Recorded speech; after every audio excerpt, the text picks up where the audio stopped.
While most of us observe how Central Texas has changed from the ground up, some people see progress below the surface. I met a team who's looking out for our past while we look to the future. It dates to about 2,500 to about 3,500 years ago. Nesta Anderson has been an archaeologist for about 2 decades. You start to understand how cities grow, how people move in and out, and how things develop the way they do. As Central Texas continues to boom, there's plenty for archaeologists to study. Up and down the I-35 corridor especially, there have been a lot of projects that we've all been able to work on. Before the roads were even paved for this new housing development in Pflugerville, Nesta and her team were out here surveying the land. It's an important step before clearing out the old to make room for the new. It's like a little bit of a treasure hunt.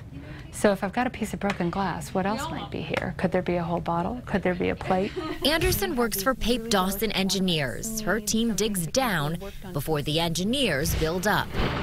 If we find artifacts, we come back here, we wash them, we analyze them, and we write a report. Anderson's team catalogs their findings. If it's public land, the artifacts go to repositories throughout the state. If it's private land, they turn them over to the landowner. Then it's onward and upward. We're finding who was here before you and telling their stories, and someday someone will be able to come back and do that for what's happening now. And I'm told it's not uncommon for larger engineering and construction firms to have an in-house archaeology team. Pape Dawson isn't that big. They hired their first archaeologist 4 years ago, and there are now 6 on their team. Nesta Anderson also took part in an archaeological dig here in Austin back in 1999. That dig took place where the Computer Sciences Corporation now sits. That's next to Austin City Hall. In the 1870s, the area used to be known as Austin's Red Light District, or Guy Town.